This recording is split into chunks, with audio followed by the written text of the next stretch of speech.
The recruitment officer didn't even look up from his data pad when Maya Chen walked into the Alliance Defense Force Processing Center.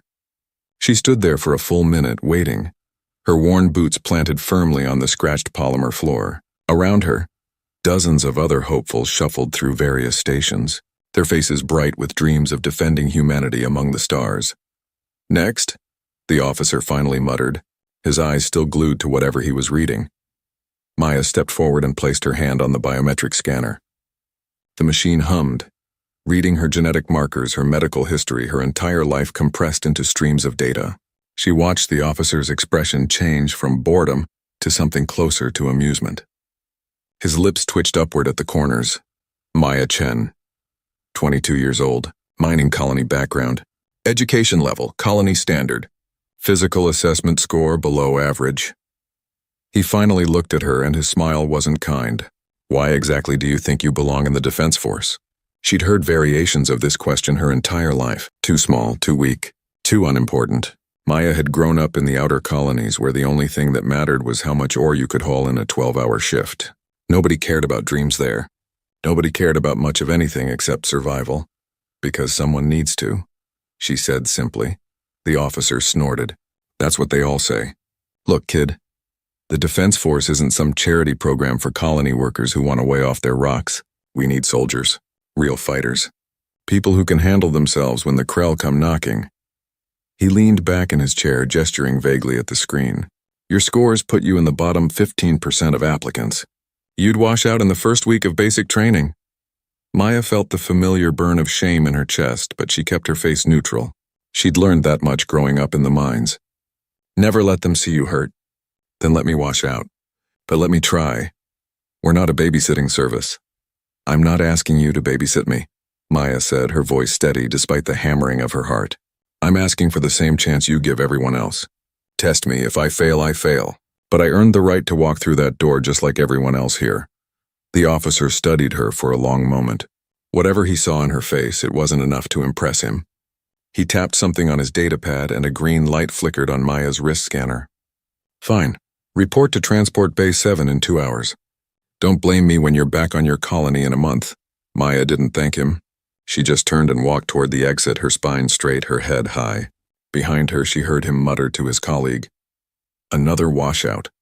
I give her 3 days." The transport to the training facility took 6 hours. Maya sat wedged between two massive recruits who talked over her head about their combat scores, their family legacies in the Defense Force, their certainty that they'd be commanding vessels within 5 years. She listened and said nothing. Around her, the other recruits formed quick friendships, bonding over shared backgrounds from the core worlds, from military families, from the kind of lives Maya could barely imagine. Nobody asked her name. Nobody asked where she was from. To them, she was invisible, just another body filling a seat on the transport. Maya had expected nothing different. When they arrived at Orbital Station Gamma, the reality of what she'd signed up for became crystal clear. The training facility was massive, a rotating wheel of metal and composite materials that housed 10,000 recruits at any given time. The veterans who ran the place looked like they'd been carved from stone, their faces hard and their eyes harder. They separated the new arrivals into groups of 50, and Maya found herself assigned to Training Unit 7. Her bunk was on the third tier of a sleeping pod designed for efficiency, not comfort. She had exactly 1 cubic meter of personal space, which included her bed, a small locker, and nothing else.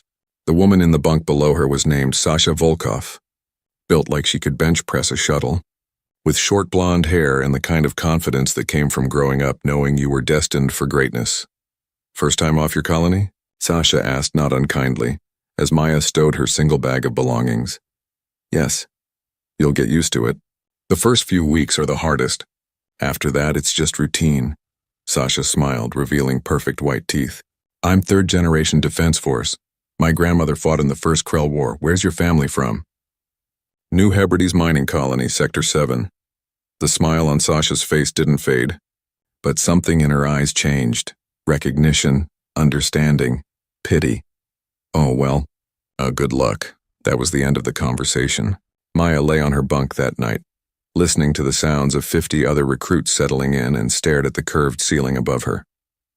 Through the transparent sections, she could see the stars wheeling past as the station rotated. Somewhere out there, beyond the safe boundaries of human space, the Krell were waiting. Everyone knew it. The Alliance had been at an uneasy peace with the insectoid aliens for 5 years, but everyone knew that couldn't last. The Krell didn't think like humans. They didn't negotiate, didn't compromise, didn't retreat. When the war came again and everyone agreed it would come, humanity needed to be ready. Maya closed her eyes and thought about why she was really here. It wasn't about proving anything to the recruiter or the other trainees. It was about the night 6 years ago when the Krell had raided the mining colony, 3 sectors over from hers. 15,000 people dead in 6 hours. The Defense Force had arrived too late, found nothing but corpses and burned buildings. Maya had watched the news footage on the colony's shared screen, had seen the looks on the survivors' faces. Terror, grief, betrayal, the feeling that humanity had abandoned them. She'd sworn then that she would never be helpless like that. Never be someone who just waited for others to save them. If the Krell came again, she'd be ready, even if nobody believed she could be. Training began at 0500 the next morning with a 10-kilometer run in full gear. Maya finished dead last, her lungs burning, her legs shaking. The instructor, a scarred woman named Drill Sergeant Torres, looked at her with the kind of expression normally reserved for broken equipment. "You're holding everyone back, Chen. Pick up the pace or pick up your things and go home." Maya nodded, unable to speak, and bent over with her hands on her knees. Around her, the other recruits were already moving to the next exercise station. Nobody waited. Nobody offered encouragement. This was the Defense Force. You kept up or you left. There was no middle ground. 3 weeks into training, Maya still couldn't complete the obstacle course in the required time. She wasn't strong enough to climb the rope walls as quickly as the others. She wasn't fast enough to clear the hurdles without stumbling. Every morning she woke up with new bruises, new aches, new proof that she didn't belong here. And every morning she got up anyway. The other recruits had stopped noticing her entirely. She was just background noise. The person who dragged down the unit's average scores, the weak link nobody wanted to acknowledge. During combat drills, she was always picked last for teams. During tactical simulations, her suggestions were ignored. She existed in a bubble of irrelevance. Except for the combat simulators. The Defense Force used neural interface technology to run combat scenarios, plugging recruits directly into virtual environments where they faced off against simulated Krell warriors. The system measured reaction time, decision-making, tactical awareness, and a dozen other factors. It was the closest thing to real combat without actually fighting. Maya was good at it. Better than good. The first time she'd entered the simulator, she'd expected to fail like everything else. The neural interface had felt cold against her temples, and then the world shifted. Suddenly she was standing in the burned-out hull of a colony station, her rifle in her hands, the skittering sounds of Krell movement echoing through the corridors. Her heart had hammered, but her hand stayed steady. She'd moved through that simulation like she'd been born to it, anticipating enemy positions, using cover effectively, making split-second decisions that kept her alive. When she'd emerged, her score had been the highest in the unit. Drill Sergeant Torres had frowned at her screen, checked it twice, then dismissed Maya without comment. The other recruits assumed it was a fluke. So did Maya initially, but it kept happening. Every simulator session, Maya's scores were in the top 10% of all recruits on the station. She couldn't run fast or climb high, but put her in a combat scenario and something clicked. She saw patterns others missed. She understood battlefield flow in a way that seemed instinctive. While recruits from military families relied on memorized tactics, Maya improvised, adapted, survived. Nobody believed the scores were real. "You're probably cheating somehow," said Marcus Webb, one of the unit's top physical performers, after Maya had outscored him in a particularly difficult urban warfare simulation. "Maybe the neural interface is glitching for you, giving you information you're not supposed to have." Maya had just shrugged. Let them think what they wanted. She knew the truth. She'd grown up in an environment where one mistake meant death. Mine shafts collapsed. Equipment malfunctioned. Oxygen recyclers failed. Colony kids learned early to read situations, to see danger before it arrived, to make decisions fast because hesitation killed you. Those skills translated to combat in ways that gym scores and family legacy never could. But simulator scores didn't change anyone's opinion of her. If anything, they made the others resent her more. She was disrupting the natural order where people who looked like soldiers were soldiers, and people like Maya went back to their colonies. The breaking point came during a live fire exercise. Training Unit 7 was running a squad-based combat drill in one of the station's massive zero-gravity chambers. They'd been divided into teams of 5, each team hunting the others in a 3-dimensional maze of corridors and chambers. The weapons were loaded with markers instead of actual rounds, but everything else was real. The gravity, the pressure. The fear Maya's team consisted of herself, Sasha Volkov, Marcus Webb, and 2 others named Chen Rodriguez and Kim Park. Marcus had declared himself squad leader without asking anyone else, and nobody had argued. They'd launched into the chamber with a basic plan: move fast, hit hard, win quick. The plan fell apart in the first 3 minutes. They'd rounded a corner and run straight into an ambush. Another team had set up a perfect crossfire and Marcus had frozen. Just for a second, but a second was enough. Kim took 3 marker rounds to the chest and was eliminated. Chen Rodriguez took a hit to the helmet. Sasha had grabbed Marcus and hauled him back around the corner before he got tagged too. They'd retreated into a side chamber, breathing hard, their formation broken. Maya had been at the rear of the group and hadn't been hit, but that didn't matter. They were pinned down. Their leader was panicking and the exercise was about to become a humiliating defeat. "We need to fall back to the extraction point," Marcus said, his voice tight. "Regroup with another team." "That's half a kilometer through open corridors," Sasha pointed out. "They'll pick us off." "Then what do you suggest?" Nobody answered. Maya looked at the chamber they were in, studying the layout, the air circulation vents, the maintenance access panels. She'd seen this configuration before or something like it. Mining stations used similar designs. There'd be a service tunnel running parallel to the main corridor. There always was. "There's another way," she said quietly. Everyone turned to look at her. Marcus's expression was somewhere between annoyed and desperate. "What?" "Service tunnel. Upper left corner, behind that panel. It'll run parallel to the corridor outside and come out behind their position." "How do you know that?" "Because that's how these stations are built." "Life support access?" "They all have the same basic layout." Marcus looked at Sasha, who shrugged. "They didn't have better options." "Fine, you go first then. If you're wrong, you'll be the one getting tagged." Maya didn't waste time arguing. She'd pushed off the wall, floating smoothly through the zero gravity to the panel she'd indicated. It took her 15 seconds to pop it open, revealing exactly what she'd known would be there: a narrow tunnel, barely wide enough for one person, stretching into darkness. She'd pulled herself through with the others following behind her. The tunnel was claustrophobic and dark, lit only by emergency strips every 10 meters. Maya had moved fast but carefully, counting the distance, timing their approach. When she estimated they'd gone far enough, she'd found another access panel and carefully opened it. They'd emerged exactly where she'd predicted, in a chamber above and behind the ambushing team's position. The other team had still been watching the corridor, waiting for Maya's squad to try another frontal assault. They never saw the attack coming from above. Maya and her team had eliminated all 5 of them in under 30 seconds. When the exercise ended and they'd gathered back in the briefing room, Drill Sergeant Torres had replayed the encounter for the entire unit. Everyone watched as Maya's team pulled off what should have been an impossible recovery. Torres had paused the footage on the moment Maya had suggested the service tunnel route. "Cadet Chen," Torres said, her voice neutral, "explain your tactical assessment."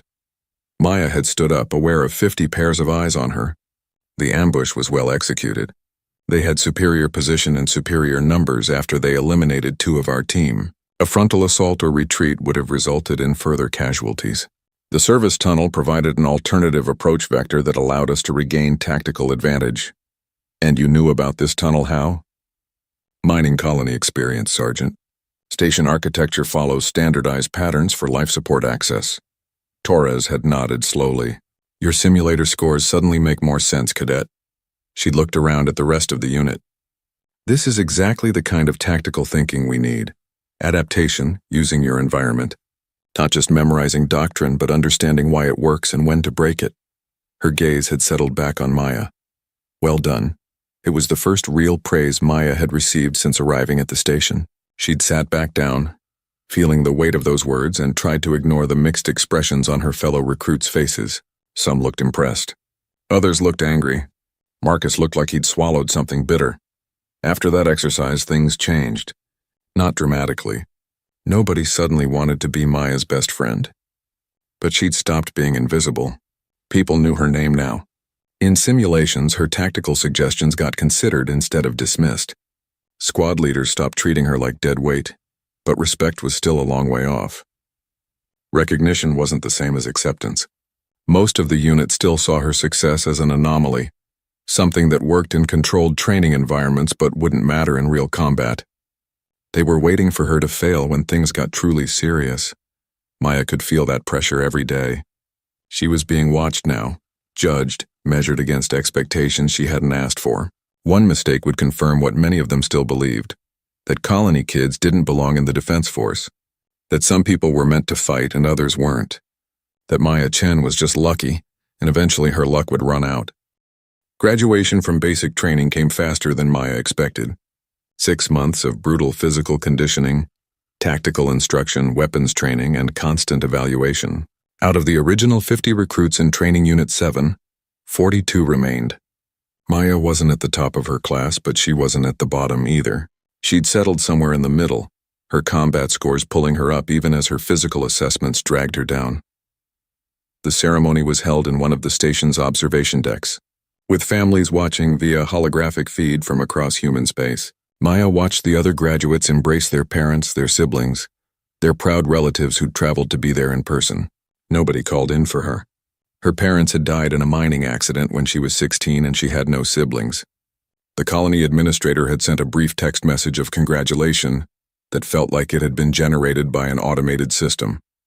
She stood alone while everyone else celebrated and tried to tell herself it didn't matter. After graduation, assignments came through. Most of the top performers got placed on cruisers and battleships, the prestigious postings everyone wanted. Mid-tier graduates went to patrol vessels and garrison duty. Maya received her assignment with a sense of inevitability.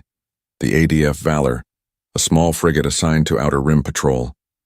It was the kind of posting that meant you'd probably never see real action, never get promoted, never matter to anyone except the handful of crew members who served alongside you.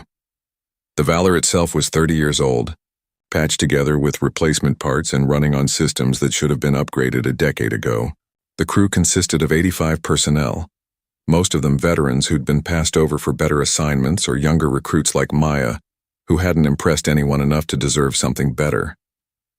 The captain was a tired-looking woman named Helena Rodriguez, who'd been commanding the Valor for 8 years and showed no signs of going anywhere else. Maya's role was junior tactical officer, which mostly meant monitoring sensor displays during 12-hour shifts and filing reports that nobody read. The Outer Rim was quiet. Had been quiet for 5 years. The Krell hadn't been seen in this sector since the ceasefire, and most people assumed they never would be again. This was exile duty. The place careers went to die slowly. She shared quarters with 3 other junior officers, a communications specialist named Jay Park, an engineer named Michelle Torres, and a pilot named David Okonkwo. They were all around her age, all competent enough to avoid washing out but not talented enough to shine. They formed an easy friendship based on shared mediocrity and the understanding that none of them were going anywhere. "Don't take it personally," Jay had said during their first night aboard, when Maya had made the mistake of mentioning her simulator scores from training. "Out here, those scores don't mean anything. We're basically just border guards. We file reports, run sensor sweeps, make sure pirates aren't stealing mining equipment. Real combat? That happens in the core sectors where the important people serve." Maya had nodded and changed the subject, but she'd thought about those words often over the next 8 months as the Valor had patrolled its assigned routes through empty space. 8 months of routine. 8 months of nothing happening. 8 months of watching her skills degrade from lack of use while the ship's more experienced crew members treated her like a kid playing at being a soldier. The worst part wasn't the boredom.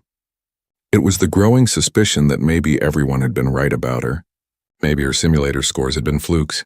Maybe real combat would prove she was exactly what the recruitment officer had pegged her as.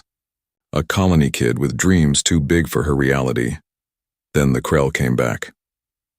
The first sign was a distress call from a mining station in Sector 9. The transmission was garbled, cut off mid-sentence, but the automated beacon kept broadcasting for another 6 hours before it went silent. The Valor was the closest ship, 3 days away at maximum burn.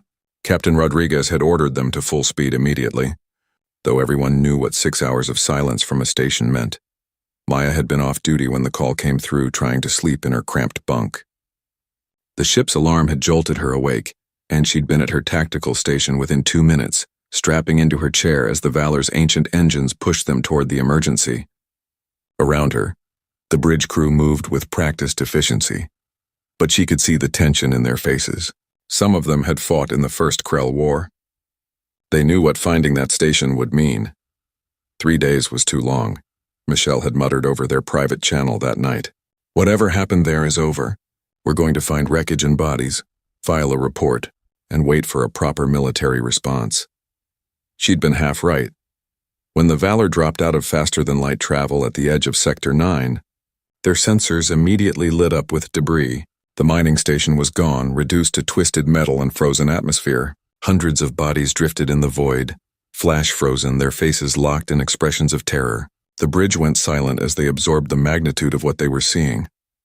Krell energy signatures, Maya reported, her voice steady despite the ice in her stomach. Multiple weapon impacts consistent with their plasma cannons. Attack pattern suggests a raiding force, maybe 3 to 5 vessels. Captain Rodriguez studied the tactical display, her jaw tight. Time since attack? 7 hours, Captain. They're long gone. Begin recovery operations for any survivors. Launch search drones. Full sensor sweep of the surrounding. Maya's console erupted with warnings. Contact. Multiple contacts emerging from the debris field. On the main screen, 3 Krell ships materialized from where they'd been hiding among the wreckage, their hulls blending perfectly with the destroyed station until they'd moved. They were smaller than the Valor, fast attack ships designed for hit-and-run operations. Their weapons were already charging. Evasive maneuvers, Rodriguez shouted. All hands to battle stations! The Valor lurched as David threw them into a hard turn, but the old frigate was never designed for dogfighting. The Krell ships moved like sharks, circling, probing for weaknesses. The first salvo of plasma fire splashed across the Valor's shields, draining them by 30% in an instant. Maya's training took over. She was analyzing their attack pattern, feeding targeting solutions to the weapons officer, coordinating their defensive posture. But the Valor was outgunned and outmaneuvered. They'd gotten off a few shots, damaging one of the Krell vessels, but 2 more were still fully operational and pressing the attack. Shields at 40%, someone called out. Hull breach on deck 3. Fire in the port engine room. The bridge was chaos, alarms blaring, crew members shouting reports. Maya watched the tactical display and saw with crystal clarity what was about to happen. The Krell were hurting them, forcing the Valor into a position where both remaining ships could fire on them simultaneously. In another 30 seconds, the engagement would be over. Captain, Maya said, her voice cutting through the noise. Request permission to take direct tactical command. Every head on the bridge turned to look at her. Captain Rodriguez's eyes were wide, her face pale with stress. What? I can get us out of this, but I need direct control of helm and weapons. Trust me, it was an insane request. Junior officers didn't ask to command during combat. But Rodriguez had seconds to decide, and Maya saw the moment the captain made her choice. Rodriguez nodded once, sharp and decisive. Do it. Helm and weapons, coordinate with Tactical Officer Chen. Everyone else. Give her what she needs. Maya's fingers flew across her console, linking her station directly to helm control and the weapons systems. She could feel the ship now, sense its movements like it was an extension of her own body. The tactical display showed her everything. The Krell positions, their speed, their likely next moves. This was just like the simulators, except the stakes were real and people would die if she was wrong. Hard rotation, 40 degrees starboard, full burn on maneuvering thrusters, she ordered. David executed without question, and the Valor spun like it had been hit. The Krell ships adjusted their approach exactly as Maya had predicted. Forward plasma cannons, fire on my Mark 3-2. Mark. The Valor's main gun spoke and one of the Krell ships exploded in a brilliant flash. The debris field expanded, chunks of their hull spinning outward. The remaining Krell vessel broke off its attack run, reassessing. Bring us about. Angle our strongest shields toward their position. Charge the railguns. The Valor was barely holding together. Damage reports kept flooding in. Systems failing, crew members injured. But Maya kept her focus on the tactical display, on the dance of ship against ship. The Krell commander was good, cautious now, looking for an opening. Maya gave them one. She let the Valor's shield projection weaken on the port side, making it look like a systems failure. The Krell took the bait, swooping in for the kill. Maya waited until the last possible second. Full reverse thrust. All weapons concentrated fire. The Valor's entire weapons array fired simultaneously at point-blank range. The Krell ship's shields collapsed, and then its hull was breached in a dozen places. Atmosphere vented. The ship went dark and began to drift, dead in space. Silence fell across the bridge. The footage from the Valor's engagement spread through the Defense Force network like wildfire. Every tactical officer, every captain, every admiral watched the recording of a junior officer on an ancient frigate taking down 3 Krell attack ships through nothing but skill and improvisation. The engagement lasted 8 minutes from first contact to final kill. 8 minutes that changed everything. Maya became famous overnight, and she hated every second of it. The media got hold of the story first. They loved the narrative. Unknown recruit from a backwater mining colony saves her ship against impossible odds. They ran features about her childhood, her training scores, her unlikely journey to the Defense Force. They interviewed her old instructors, who suddenly remembered always believing in her potential. They dug up footage from her basic training, showing her struggling through physical tests while excelling in simulators, building a story of the underdog who proved everyone wrong. The Defense Force brass paid attention because they had to. The Krell had violated the ceasefire, and that meant war was coming again. Humanity needed heroes, needed symbols that regular people could believe in. A small-town colony girl who'd become a tactical genius. That was exactly the kind of story they needed. Maya was pulled from the Valor and brought back to Fleet Command on Earth. She'd never been to humanity's homeworld before, never imagined she would be. The gravity felt wrong after months in space, too heavy, pressing down on her like a physical weight. Everything was too big, too crowded, too overwhelming. She met with admirals and generals, gave briefings to people who'd spent decades in the military, explained her tactical thinking to rooms full of officers who'd initially dismissed her as lucky. "You saw a pattern in their attack formation," Admiral James Chen said during one of these debriefings. He was a distinguished man in his 60s, his uniform decorated with medals from the First Krell War. "Something our tactical algorithms missed." "Explain." Maya called up the footage on the briefing room's holographic display, pausing it at key moments. The Krell operate in triads. 3 ships always. They use a pincer formation, 2 ships flanking while the third provides covering fire. Standard doctrine says to focus on the covering ship first, eliminate their fire support. But that's what they expect.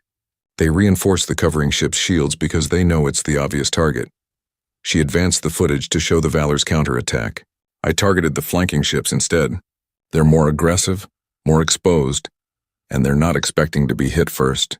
Once I took out one flanker, the triad broke down. The remaining ships lost their coordinated advantage." Admiral Chen nodded slowly. "You're describing tactical thinking that takes most officers years to develop. Yet you recognized it in real-time combat in your first engagement. Respectfully, sir, it's not that complicated. The Krell aren't unpredictable. They're just different. Everyone tries to fight them like they're human. But they're not. They have different priorities, different objectives. Once you understand that, their tactics make sense." The room full of senior officers exchanged glances. Maya couldn't read their expressions, couldn't tell if they were impressed or offended that a junior officer was lecturing them on Krell behavior, but Admiral Chen smiled just slightly. "Cadet Chen, how would you like a promotion?" The offer came with strings attached. They wanted Maya to join the Tactical Analysis Division, help develop new combat doctrines for fighting the Krell, train other officers in her approach to reading enemy patterns. It was prestigious work, important work, the kind of position that could define a career. It also meant a desk job, meant leaving actual combat behind to become an analyst. Maya turned it down. "I appreciate the offer, sir, but I'm a tactical officer, not a theorist. I need to be on a ship." Admiral Chen looked surprised. Most people would kill for the opportunity she'd just refused. "You understand this is a rare chance? The kind of position officers spend their entire careers working toward." "Yes, sir. But respectfully, If the Krell are coming back, you need people who can actually fight them, not more people writing reports about how to fight them. She expected anger, maybe disappointment. Instead, Admiral Chen laughed. It was a genuine sound, full of warmth. You remind me of myself 40 years ago, stubborn, certain the only place worth being was in the action. He stood up, walking to the window that overlooked the sprawling complex of Fleet Command. Fine. If you want a combat posting, I'll give you one. But you're going to a ship that matters, with a crew that knows what they're doing. No more outer rim patrol duty. 2 weeks later, Maya received orders to report to the ADF Indomitable, a heavy cruiser that served as the flagship for the Third Fleet. It was one of the most advanced ships in the Defense Force, commanded by Captain Sarah Martinez, a legend who'd personally destroyed 4 Krell capital ships during the First War. The Indomitable's crew consisted of the best and brightest the Defense Force had to offer. People who'd spent years earning their positions. Maya arrived feeling like an imposter. She was still just a cadet, technically hadn't even completed her first year of service, yet she was being assigned to the flagship as a senior tactical officer. The rest of the tactical team were veterans with decades of experience. They looked at her with expressions that ranged from curiosity to outright hostility. Lieutenant Commander James Foster, the chief tactical officer, made his opinion clear during their first meeting. He was a tall man with iron-gray hair and a service record that read like a history of human military achievement. He'd fought in 37 ship-to-ship engagements, authored 2 textbooks on naval tactics, and trained half the tactical officers currently serving in the fleet. "I've seen your footage," he said, his tone neutral but his eyes cold. "Impressive work for a first engagement. But the Indomitable is not the Valor.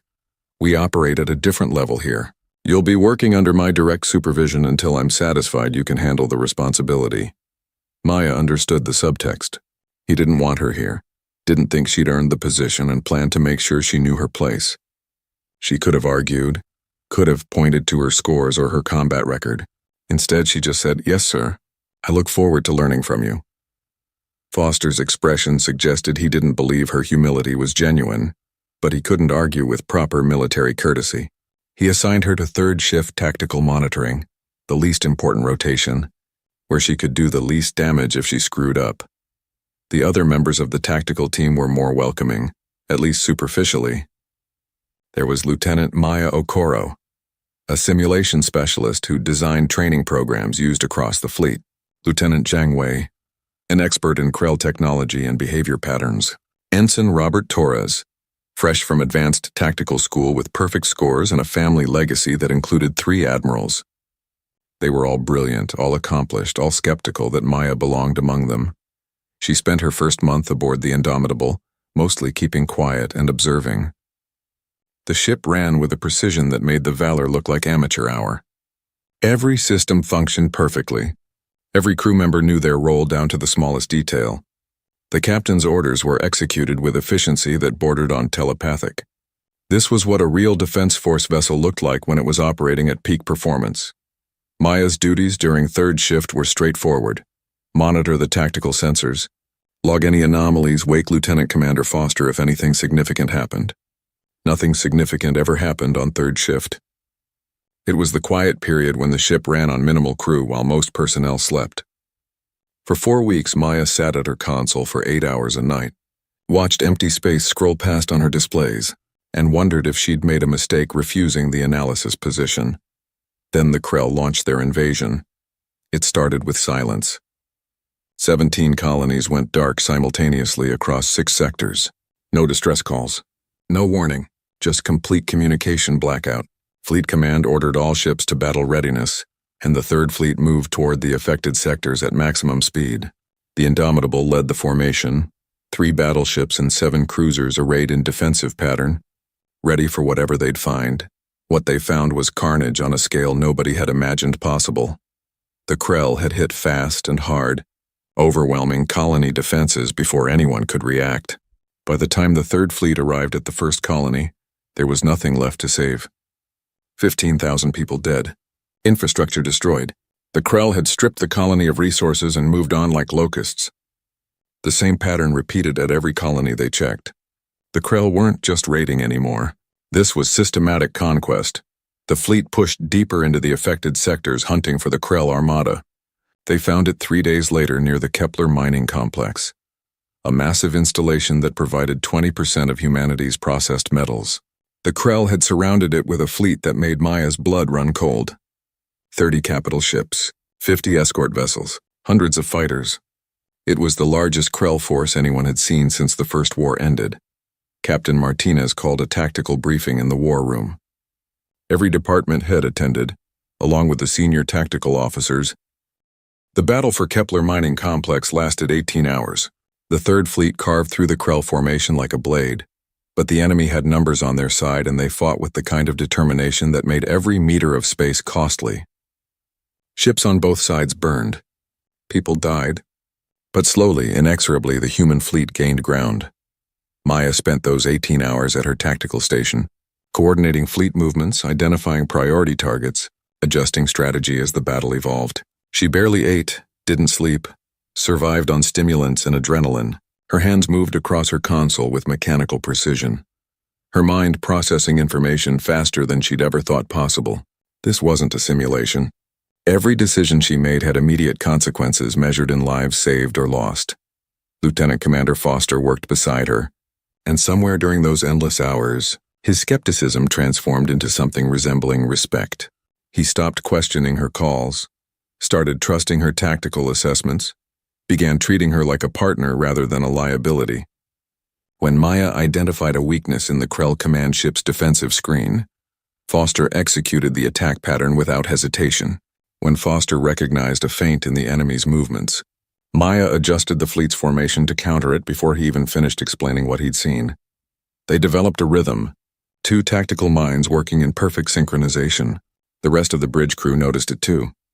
What had started as Maya proving herself became something larger, a demonstration of what human tactical thinking could accomplish when it fully committed to understanding the enemy, rather than just trying to overpower them. Krell command ship's shields are down, Maya announced as their coordinated assault finally broke through the enemy flagship's defenses. Recommend focused fire from all available vessels. Execute, Captain Martinez ordered without hesitation. The Indomitable and 4 other cruisers concentrated their fire on the Krell command ship. Its hull, organic and chitinous like all Krell technology, cracked under the sustained assault. Secondary explosions rippled across its surface. And then, with a flash that briefly outshone the local sun, the command ship detonated. The effect on the Krell fleet was immediate and dramatic. Without central coordination, the remaining ships began retreating in disorder. They didn't rout completely. The Krell were too disciplined for that, but their formation collapsed. They withdrew to the edge of the system, regrouping but no longer pressing the attack.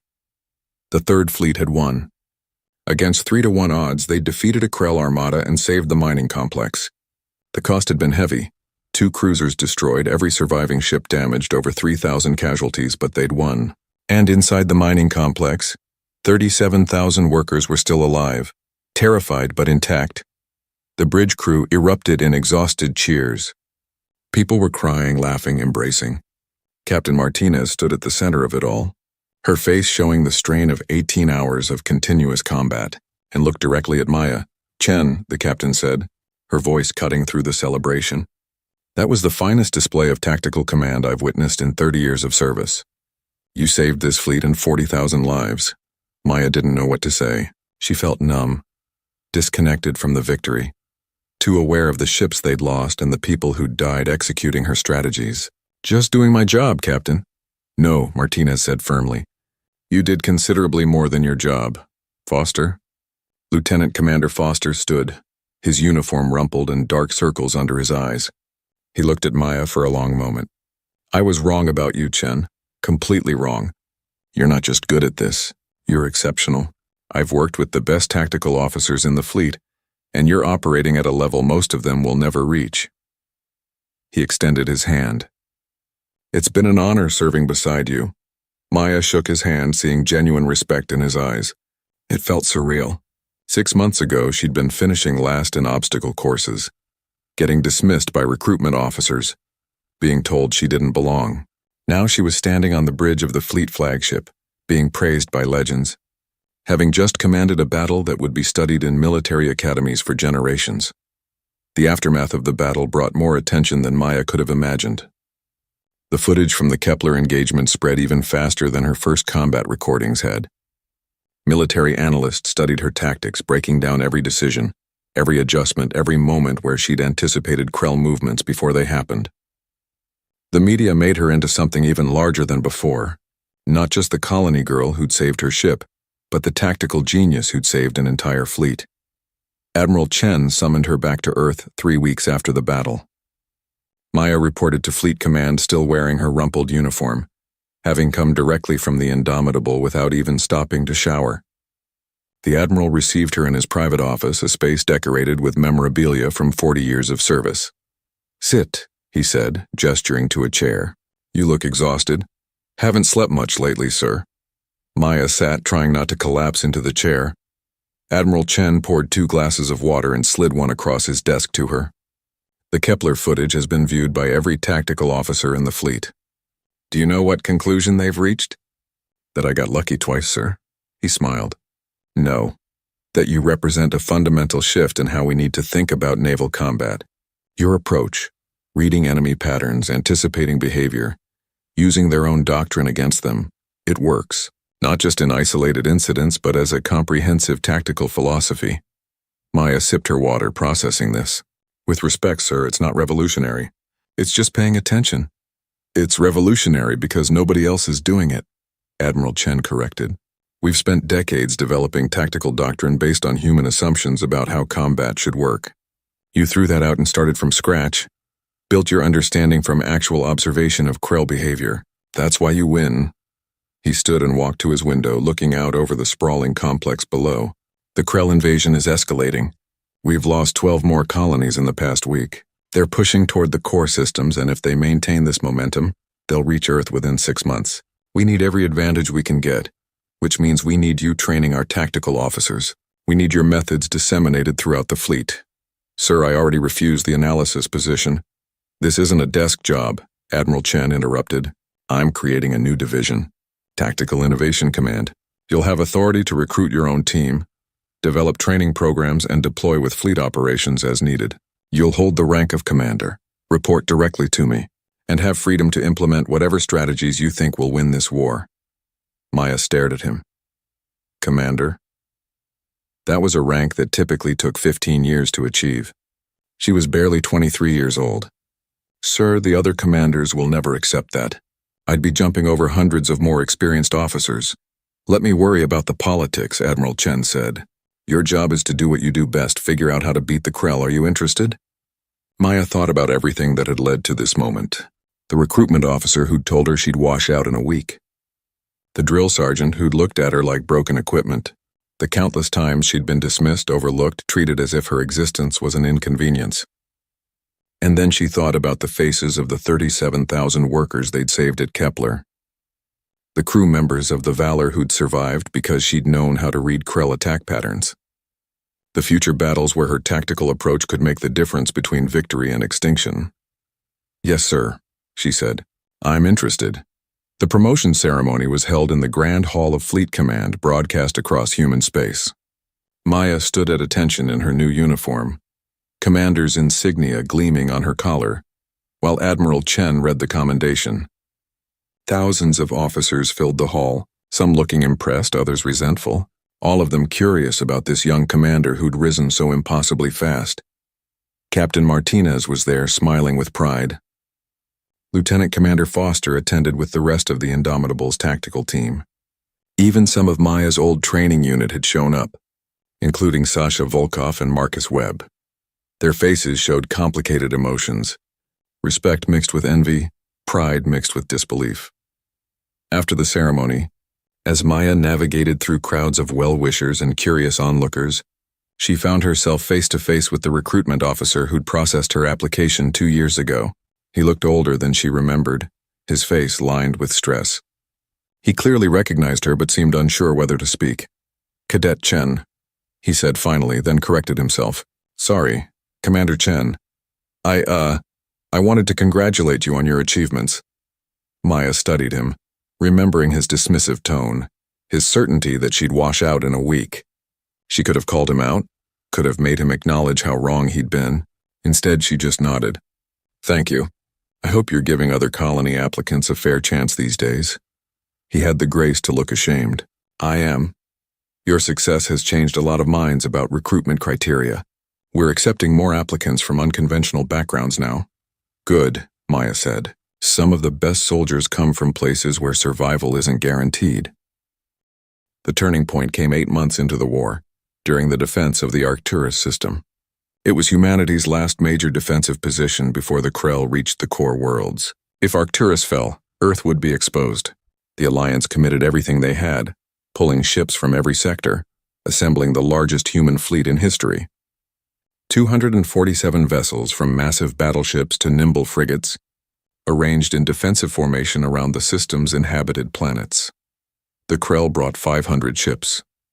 Maya stood in the tactical command center deep within Arcturus Station, surrounded by holographic displays showing the approaching enemy fleet.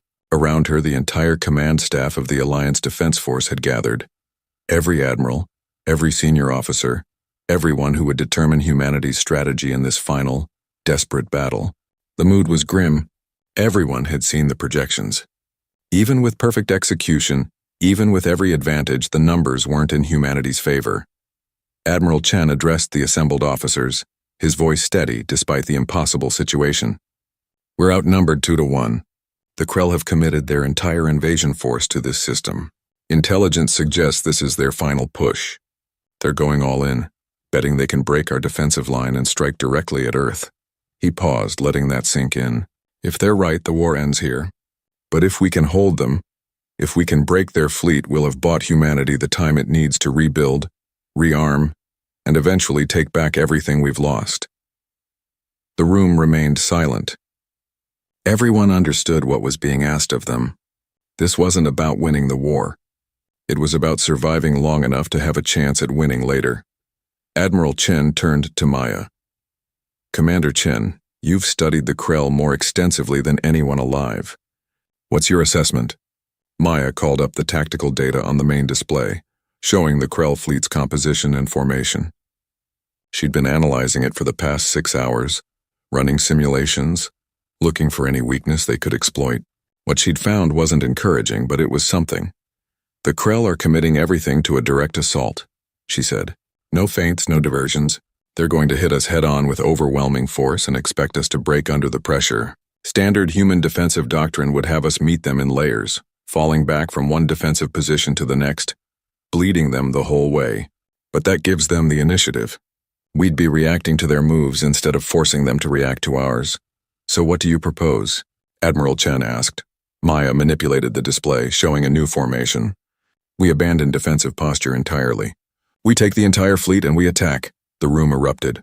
Officers shouted objections over each other, pointing out that offensive action against a force with twice their numbers was suicide, that they'd be destroyed in open space without the defensive advantages of the station, that this violated every principle of defensive warfare. But Maya waited for the noise to die down, her expression calm. "They're not expecting it," she continued once the room quieted. "The Krell entire strategy is built around the assumption we'll defend.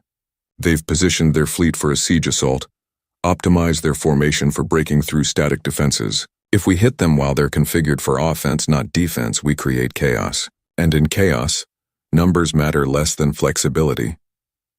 You're gambling the survival of humanity on the enemy being surprised," one of the admirals said, his voice heavy with skepticism.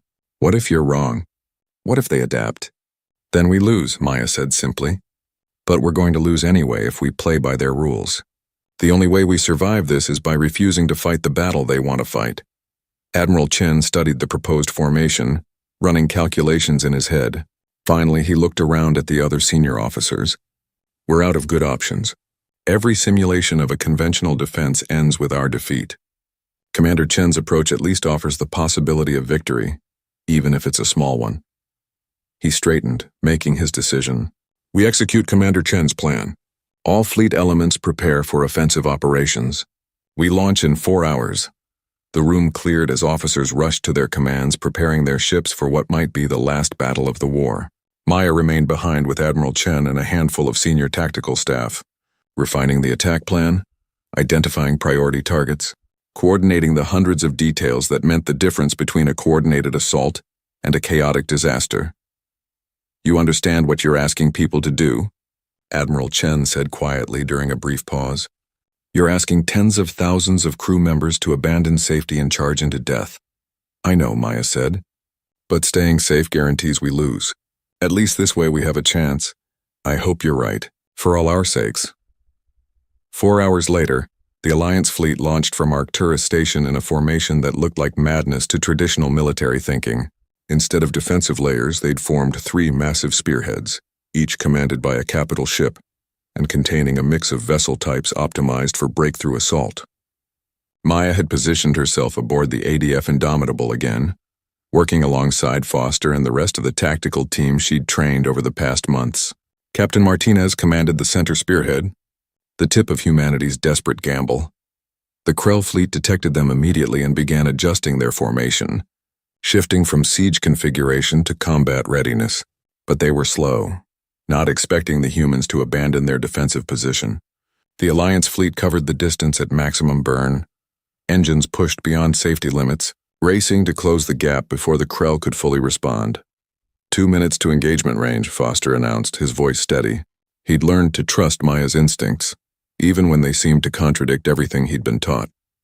Maya watched the tactical displays, seeing the Krell formation still reorganizing. They were confused, uncertain how to respond to an attack they hadn't anticipated. Good. Confusion was what they needed. All spearheads maintain course. Weapons free in 90 seconds. Priority targets are the command ships. If we cut off their coordination, their numerical advantage becomes a liability. The first salvo was devastating. The Alliance fleet hit the Krell formation with concentrated fire, punching through their partially formed defensive screen.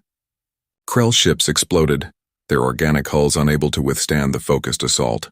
The center spearhead carved deep into the enemy formation, and the Krell began to panic, their careful military discipline breaking down as ships moved to defend themselves rather than maintaining formation. But the Krell had numbers, and numbers eventually told. The initial assault succeeded brilliantly, destroying or crippling dozens of enemy vessels, but the Krell adapted. Their ships began to swarm, abandoning formation entirely, turning the battle into a massive furball where individual ship actions mattered more than fleet coordination. It was chaos, exactly what Maya had wanted, but chaos cut both ways. The Indomitable shuddered as Krell plasma fire raked across its shields. Warning lights flashed across the bridge as systems began failing under sustained assault. Around them, human ships were dying, explosions blooming like flowers in the darkness of space. The casualty reports were staggering. They'd lost 15 ships in the first 10 minutes of fighting. 20 more were heavily damaged. The Krell were paying a heavier price, but they had more ships to lose. "We need to target their command structure," Maya said, fighting to keep her voice level as another impact rocked the ship. "Foster, where are their flag vessels?" "Too dispersed," Foster replied, frustration evident in his voice. "They've learned from Kepler. They're not keeping their command ships concentrated anymore." Maya stared at the tactical display, watching the swirling chaos of the battle.